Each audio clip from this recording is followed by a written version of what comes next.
مہرتاب کی منزل اور راستے ستاروں کی طرح پہلے سے ہی معین تھے۔ اگر چاند کی تیسری رات وہ دیر سے بابل میں داخل نہ ہوتا تو سیدھا محلہ قبر کا رخ کرتا، جو فرات کے مشرق میں نہر کبار کے کنارے آباد تھا۔ وہاں ہاروت و ماروت سے ملاقات مشکل نہ ہوتی، جو اس کی رہائش کا انتظام بھی کر دیتے، مگر ایمگور بل میں داخل ہوتے ہی اسے عجیب و غریب حالات کا سامنا کرنا پڑا۔ پھر خفیہ گماشتوں کے سردار ہنانی کے خوف تعاقب کی وجہ سے وہ بازار عیش میں آ نکلا، جہاں سے حالات کی لہر اسے نور ناہید آموسی کے بالا خانے پر لے گئی، اور منہ اندھیرے ہی اس بالا خانے سے وہ بھاگ نکلا تھا، مگر وہاں سے بھاگ کر اپنی منزل پر بھی پہنچا۔ کاش مہرتاب نے بازار عیش میں بھٹکنے اور گرفتاری کے ڈر سے نور ناہید کے ہاں رات گزارنے کے بجائے اگر چاند کی تیسری رات ہی جب وہ بابل میں داخل ہوا تھا محلہ قبر کا رخ کیا ہوتا تو شاید حالات کی رفتار کچھ اور ہوتی۔ لیکن آموسی کے بالا خانے پر صرف ایک رات کا پڑاؤ اسے منزل سے بہت دور لے گیا تھا۔ دوسرے روز وہ عبرانی غلاموں کے محلے قبر کی طرف روانہ ہو گیا، مگر محلہ کیوں، اسے بھی ایک چھوٹا سا شہر ہی کہنا چاہیے، جو عام آبادی سے ہٹ کر نہر کبار کے کنارے واقع تھا۔ یہاں کوڑے کرکٹ کے ڈھیروں سے پرے خاکستری مکانوں اور تنگ و تاریک گلیوں میں یہودیوں کے غلیظ بچے کھیلتے اور عورتیں عموماً ایک دوسرے سے لڑتی جھگڑتی رہتی تھیں۔ یہ بستی جسے یہودی طلبیب کے نام سے بھی یاد کرتے تھے، بخت نصر کے زمانے سے ہی نفرت، تعصب اور عقوبت کے اندھیروں میں ڈوبی رہتی تھی۔ حسقی کی بقول یہودی محلہ قبر کو طلبیب کہتے تھے۔ اب اسی نام سے اسرائیل میں طلبیب کا ایک شہر بھی آباد ہے۔ یہی اندھیرے اس کا مقدر بن گئے تھے۔ ان اندھیروں کا وحشت ناک سناٹا یا تو کلدانی سپاہیوں کے کوڑوں کی آوازوں سے ٹوٹتا، یا پھر کوڑے کھانے والے یہودی غلاموں کی چیخوں سے، جن کی سرکشی اس دور غلامی میں بھی انہیں کسی نہ کسی شرارت پر اکساتی رہتی تھی۔ اس محلے کے قریبی نہر کی مرطوب زمین پر اپاہج یہودی فقیروں اور معذور گداگروں کے ڈیرے تھے، جن کے اعضاء ریموت کے سپاہی توڑ دیتے اور وہ نہر کبار کے اس غلیظ علاقے میں چلے آتے، جہاں انہیں تھوڑی بہت بھیک مل جاتی تھی۔ مہرتاب محلہ قبر میں پہنچا تو یہودیوں کے عجیب و غریب سلوک نے اسے پریشان کر دیا۔ سرکاری جاسوسوں کی نظروں سے بچنے کے لیے، تاکہ کوئی شخص اس کی شناخت نہ کر سکے، اس نے چہرہ ڈھانپ لیا تھا، مگر اس عجیب حیت میں یہودی بھی شاید اسے ریموت کا کوئی جاسوس یا سردار ہنانی کا خفیہ گماشتہ ہی سمجھ رہے تھے، جسے دیکھ کر ان کی روایتی نخوت، بدمزاجی اور قومی عصیبت کچھ اور واضح ہو گئی تھی۔ اس نے جس کسی سے بھی ہاروت و ماروت کا پتہ پوچھا، وہ بڑی نخوت اور نفرت کے ساتھ زمین پر تھوک کر اپنی راہ ہو لیا۔ مہرتاب کا خیال تھا محلہ قبر میں فرشتوں کی تلاش مشکل نہ ہوگی، مگر یہاں حالات کا دھارا الٹے رخ پر بہہ رہا تھا۔ کلدانی سپاہیوں کی نگاہوں سے چھپتا چھپاتا وہ محلہ قبر کی تنگ و تاریک گلیوں میں گھس تو آیا تھا، لیکن یہودیوں کی آنکھوں سے جھانکتی ہوئی نفرت ایک نئے خطرے کا اعلان کر رہی تھی۔ اس نے محسوس کیا اگر وہ چند لمحے مزید اس خطرناک بستی میں گھومتا رہا تو شاید قتل ہی کر دیا جائے، مگر ہاروت ماروت سے ملے بغیر لوٹنا بھی نہیں چاہتا تھا۔ قبر کے اندر خنجر کے دستے پر اس کی گرفت مضبوط تھی، تاکہ کسی ناگہانی حملے کا بروقت مقابلہ کر سکے۔ وہ حیران تھا، آخر یہ چڑچڑے اور بدمزاج یہودی بے وجہ ہی اس کی جان کے دشمن کیوں نظر آتے ہیں؟ اسی لمحے ایک ادھیڑ عمر شخص اسے قہر آلود نظروں سے گھورتا ہوا گلی کا موڑ کاٹنے لگا تو مہرتاب نے اچانک اسے گردن سے دبوچ لیا۔ یہودی چیخ کر دوسروں کو اپنی مدد کے لیے بلانا ہی چاہتا تھا کہ مہرتاب نے خنجر نکال لیا اور کہا، اگر تم نے ہاروت ماروت کا پتہ نہ بتایا تو قتل کر دیے جاؤ گے۔ خنجر کی تیز دھار شہرک کے قریب چمک رہی تھی۔ یہودی کے ہاتھ پیر پھول گئے۔ یہودا کی قسم، میں نہیں جانتا۔ پھر کون جانتا ہے؟ شاید محسو ربی تمہیں کچھ بتا سکے۔ مہرتاب نے یہودی کو چھوڑا، جو بھاگتا ہوا گلی کے موڑ پر اوجھل ہو گیا، اور آگے بڑھ کر ربی کے دروازے پر دستک دی، مگر ہاتھ بدستور خنجر کے دستے پر تھا، جسے اس نے دوبارہ کمر کی پٹی میں اڑس لیا تھا۔ دروازہ کھلا تو ایک سفید ریش بوڑھا نظر آیا، جو اپنے دروازے پر غیر قوم کے ایک نامعلوم شخص کو دیکھ کر حیرت کی تصویر بن گیا۔ آپ ہی محسو ربی ہیں؟ ہاں بزرگ ربی، میں اس شہر میں اجنبی اور ہاروت ماروت سے ملنے آیا ہوں، مگر یہاں کوئی شخص مجھے ان کا پتہ نہیں دے رہا۔ کیا عذرائے مہربانی آپ میری رہنمائی فرما دیں گے؟ بوڑھے ربی نے ایک بار پھر اسے سر سے پاؤں تک بڑے تعجب سے دیکھا اور بولا، اگر ہاروت ماروت واقعی تمہارے دوست ہیں تو تمہیں ان کے اصل نام بھی معلوم ہوں گے۔ اصل ناموں سے ان کا پتہ کیوں نہیں پوچھتے؟ اصل نام؟ کیا مطلب؟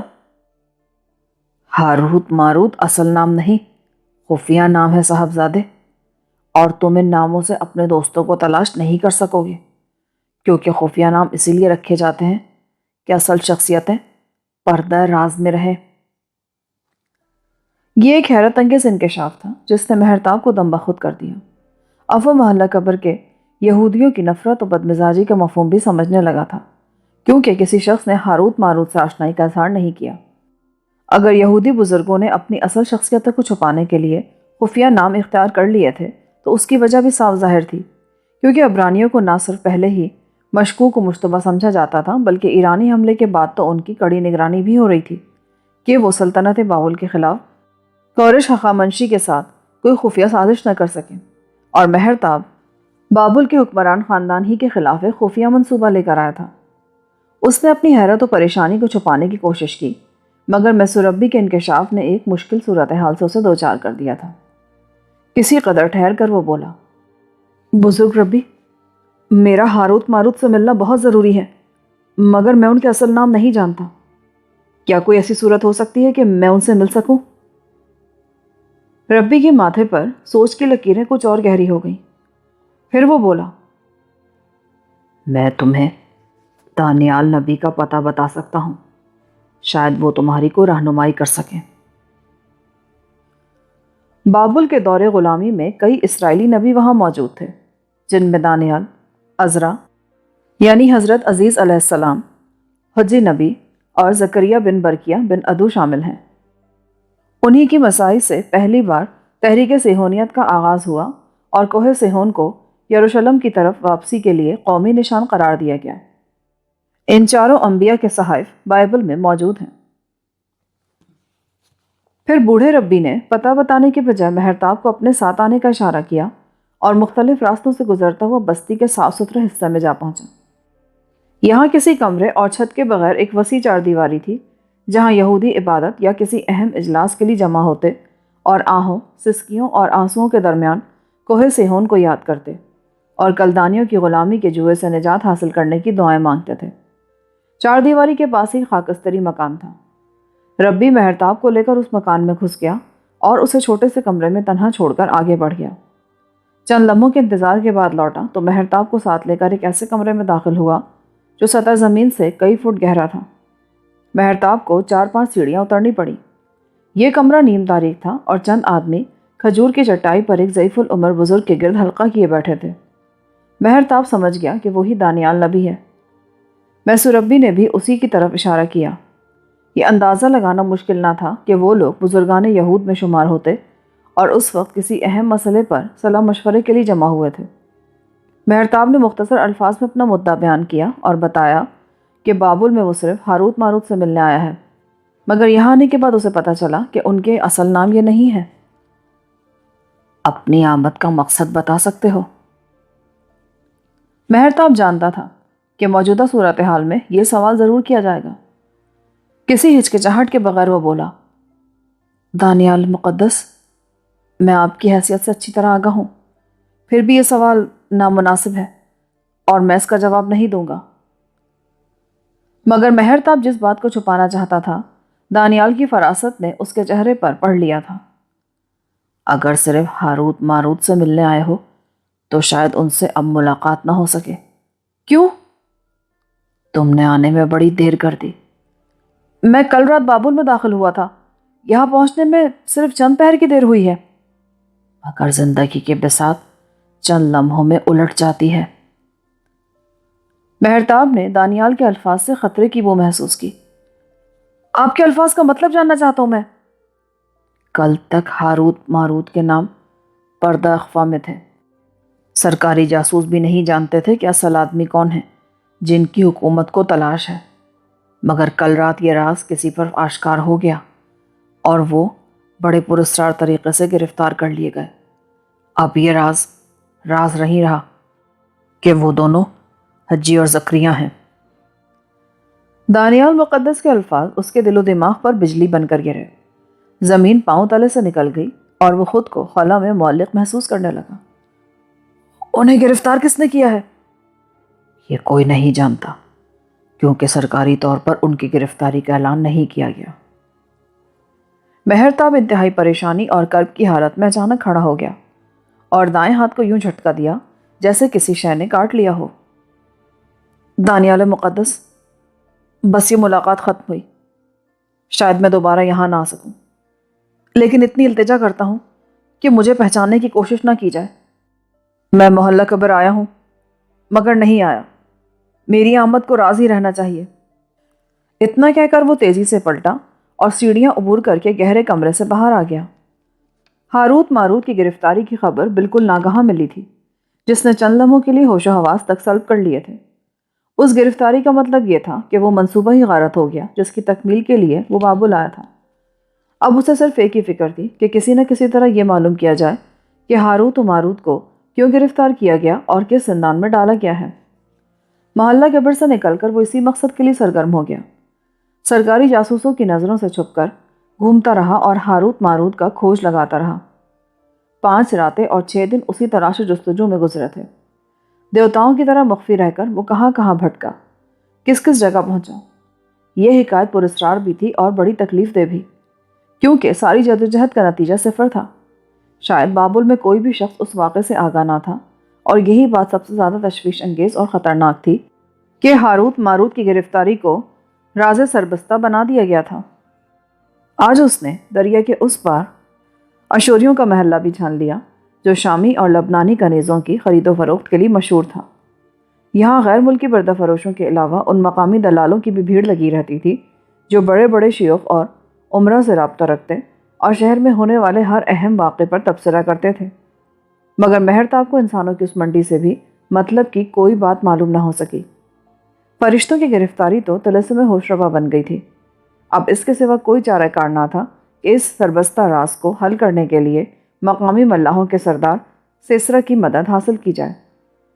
اسے ہدایت کی گئی تھی کہ انتہائی مشکل حالت میں وہ سیسرا کی مدد حاصل کر سکتا ہے جو فرات کے ملاحوں کی بستی کا سردار اور پراتو مندر کے قریب ہی ملاحوں کی بستی میں رہتا تھا۔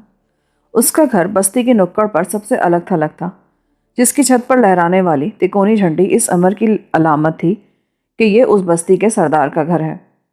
کئی راتوں اور دنوں کی خفیہ تلاش میں ناکامی کے بعد آج اس دریا پر آنے کا مقصد سردار سیسرا سے اسے پہلا رابطہ قائم کرنا تھا۔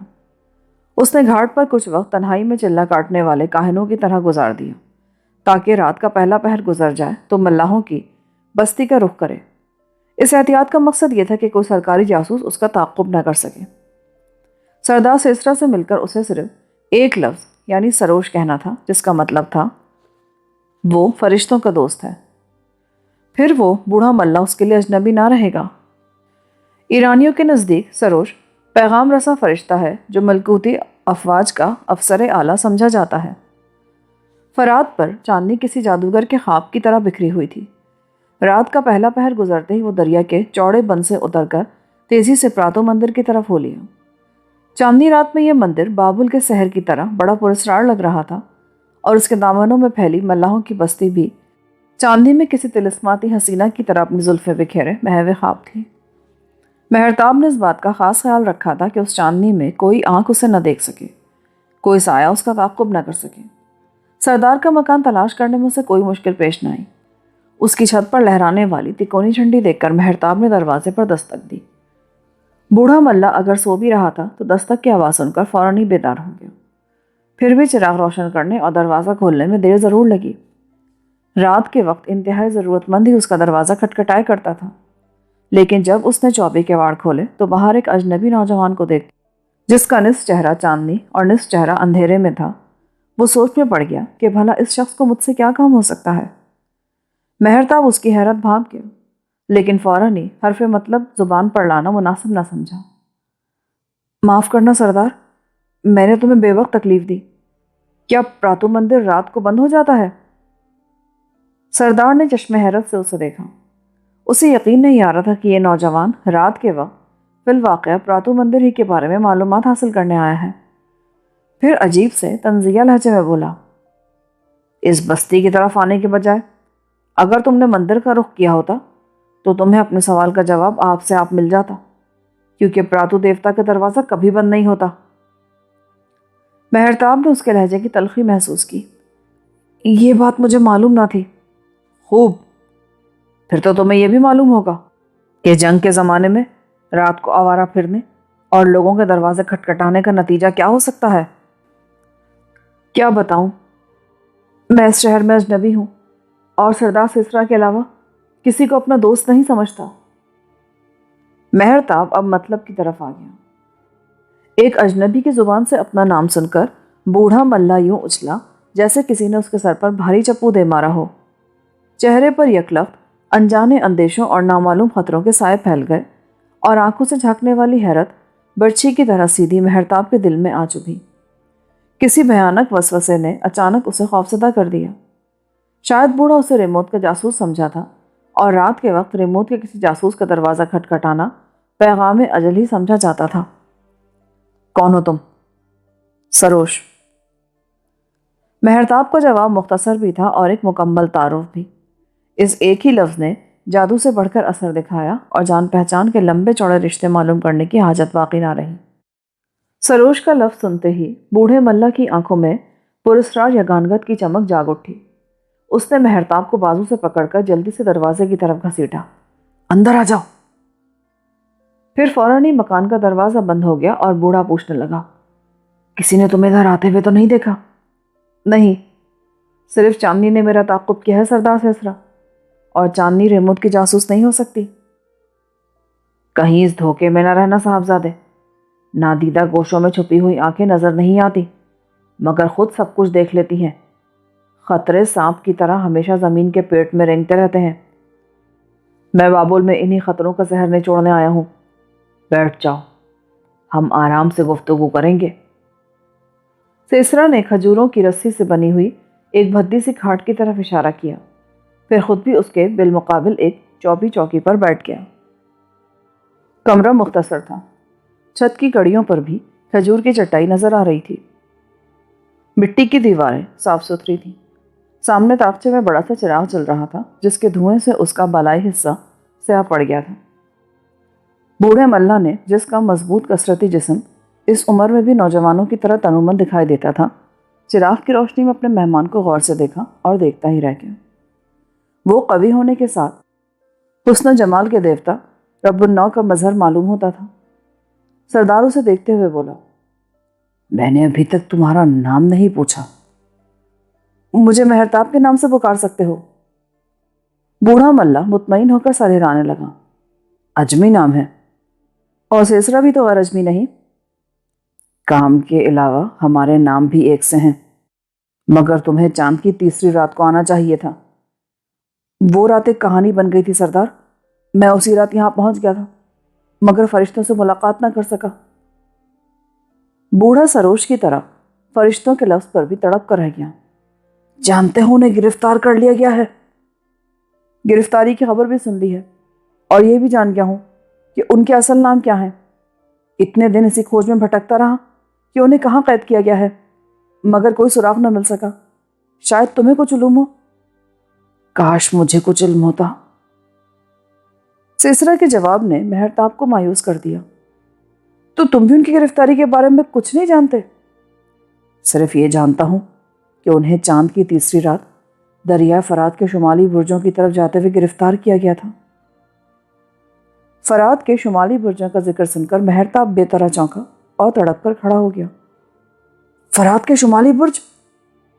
سردار سیسرا نہیں جانتا تھا کہ وہ اچانک اس قدر بے چین کیوں ہو گیا۔ وہ بڑے تحمل سے بولا، بیٹھ جاؤ مہرتاب۔ اگر تم ہر بات پر اسی طرح مضطرب ہوتے رہے ہو تو کسی مصیبت میں پڑ جاؤ گے۔ یہاں اضطراب کو اطمینان کے پردے میں چھپانا پڑتا ہے۔ تم فرات کے شمالی برجوں کا ذکر کر رہے تھے۔ وہ دوبارہ کھاٹ پر بیٹھ گئے۔ سردار سیسرا، اس واقعے کے متعلق جو کچھ بھی جانتے ہو مجھے تفصیل سے بتاؤ، ہر بات، خواہ وہ کتنی ہی معمولی کیوں نہ ہو۔ بوڑھے سردار نے ہتھیلی سے اپنی پیشانی تھپتھپائی جیسے کوئی گزری ہوئی بات یاد کر رہا ہو، پھر بولا، ہاروت ماروت کو یقین تھا تم چاند کی تیسری رات ان کے پاس پہنچ جاؤ گے، اور اسی رات انہوں نے فرات پر راتوں کے شمالی برج دیکھنے کا منصوبہ بنا لیا۔ ان برجوں کا ایک محافظ افسر فرشتوں کا عقیدت مند تھا۔ انہوں نے فرمائش کی تھی وہ اپنے ایک مہمان کے ہمراہ راتوں کے برج دیکھنا چاہتے ہیں۔ افسر نے بتایا وہ صرف رات کے وقت برجوں کی نگرانی کا فرض ادا کرتا ہے، کیونکہ دن کو دوسرے افسر متعین ہوتے ہیں۔ فرشتوں نے رات کی سیر منظور کر لی اور اس مقصد کے لیے چاند کی تیسری رات طے ہو گئی، مگر جب تم مقرر تاریخ کو نہ پہنچ سکے تو خود ہی شمالی برجوں کی طرف چل دیے۔ انہوں نے نعمتی بل کے پاس دریا کو ایک سرکاری کشتی کے ذریعے عبور کیا، کیونکہ ان کے پاس سرکاری افسر کا اجازت نامہ تھا۔ سرکاری کشتی کے ملاحوں نے نعمتی بل سے گزر کر انہیں قریب ہی دریا کے ساحل پر اتار دیا، کیونکہ وہاں سے انہیں ایمگور بل کے شمالی برجوں تک دریا کے ساتھ ساتھ پیدل سفر کرنا تھا۔ لیکن وہ ابھی صرف چند ہی قدم آگے بڑھے تھے کہ 10-12 سوار اندھیرے سے نکل کر اچانک ان پر جھپٹے اور فوراً ہی انہیں بے بس کر کے گھوڑوں پر لاد دیا۔ پھر نعمتی بل کی فصیل کے ساتھ ساتھ مشرق کی طرف غائب ہو گئے۔ مجھے یہ واقعہ اس سرکاری کشتی کے ایک ملا نے سنایا جس پر ہاروت ماروت نے نعمتی بل کا دریائی راستہ عبور کیا تھا۔ اندھیرے کی وجہ سے وہ حملہ وروں کو پہچان نہیں سکا، ویسے بھی وہ ان سے کافی فاصلے پر تھے، مگر خیال یہی ہے کہ وہ سرکاری رسالے کے سوار تھے۔ اسی ملا نے بتایا کہ شمالی برجوں کے محافظ افسر کو بھی، جس نے ہاروت ماروت کے لیے دریا کے راستے نعمتی بل پار کرنے کا اجازت نامہ جاری کیا تھا، اسی رات گرفتار کر لیا گیا۔ دوسرے روز اس کی لاش نعمتی بل کے دروازے پر لٹک رہی تھی، مگر فرشتوں کے ساتھ کیا سلوک کیا گیا یہ کسی کو نہیں معلوم۔ بس یہ ہے وہ کہانی جو میں جانتا ہوں۔ سردار کی زبانی یہ تفصیلات سن کر مہرتاب سکتے میں آ گیا اور ڈوبے ہوئے لہجے میں بولا، مجھے اندیشہ ہے کہ کہیں انہیں بھی قتل نہ کر دیا گیا ہو۔ نہیں، قتل ہی کرنا ہوتا تو گرفتار کرنے کی کیا ضرورت تھی؟ صبح نعمتی بل کے پاس ان کی لاشیں ملتی۔ یہ کوئی بڑا پراسرار معاملہ ہے کہ ان کی گرفتاری کو راز میں رکھا گیا، مگر شمالی برجوں کی حفاظت و نگرانی سخت کر دی گئی ہے۔ رات تو کیا، کوئی آدمی دن کے وقت بھی ادھر نہیں جا سکتا۔ بلشازار کا خیال ہے کہ بابل پر حملہ شمال کی طرف سے ہوگا، کیونکہ ایرانی لشکر شمال ہی کی طرف خیمہ زن ہے۔ مجھے صرف ہاروت ماروت کی فکر ہے، ان کا شمالی برجوں کی طرف جانا مناسب نہ تھا۔ اور مہرتاب کے ساتھ فرات کے ملاحوں کا سردار بھی فکر و تشویش کے گرداب میں ڈوب گیا۔ دریائے فرات بابل کو 2 حصوں میں تقسیم کرتا ہوا گزرتا تھا۔ شمال کی جانب سے وہ ایمگور بل کی 350 فٹ اونچی فصیل میں داخل ہوتا اور دریا کے دونوں ساحلوں پر جہاں یہ عجوبہ عالم شہر پناہ ختم ہوتی تھی، وہاں دونوں جانب کو پیکر برج بنا دیے گئے تھے، جن پر پراتو دیوتا کے عظیم و مہیب بت گویا شمال مغربی علاقے کی نگرانی کرتے تھے۔ ان دونوں برجوں کے درمیان دریا کے 1 میل چوڑے پارٹ میں پتھر کے بڑے بڑے درے تعمیر کیے گئے تھے۔ ان سنگی دروں پر ایک مضبوط دیوار کھڑی کر دی گئی تھی جو دریا کے اوپر سے ایمگور بل کے دونوں سروں کو باہم ملاتی تھی۔ دریا کا پانی دروں سے گزرتا جو 24 فٹ چوڑے اور اتنے ہی اونچے تھے، مگر ان سنگی دروں کے اندر لوہے کی بھاری اور موٹی موٹی سلاخیں نصب کر دی گئی تھیں۔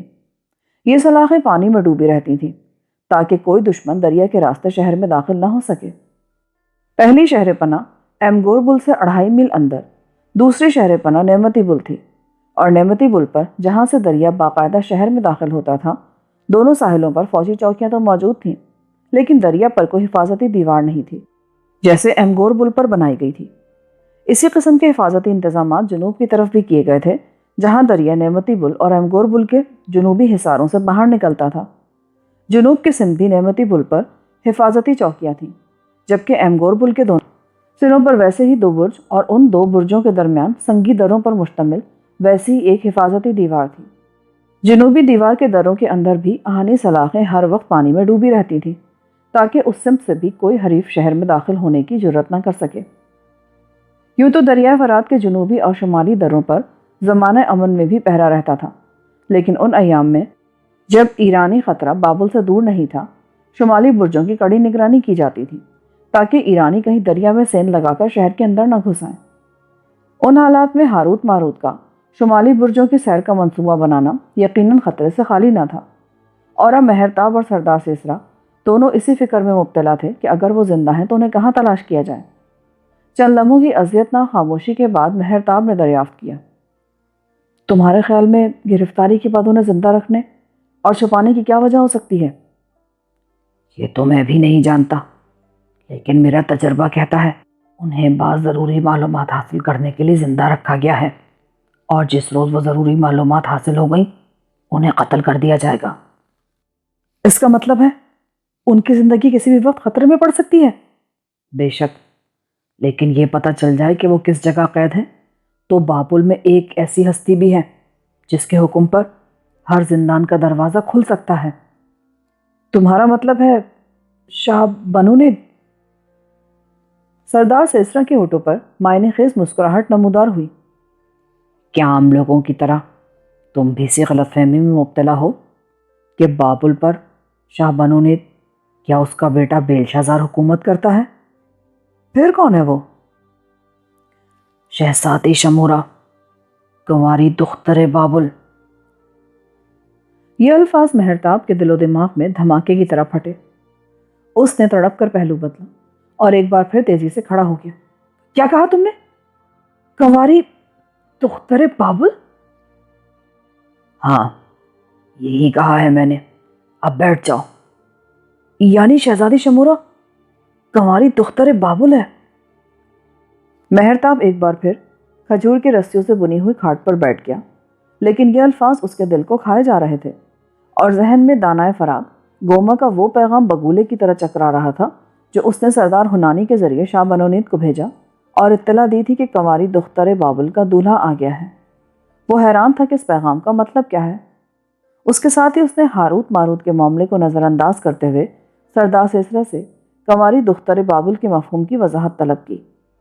سردار نے بتایا، باغات معلقہ میں لقب صرف شہزادی شمورا کے لیے مخصوص ہے، جو بابل کی کالدیا کی سب سے بااختیار عورت ہے۔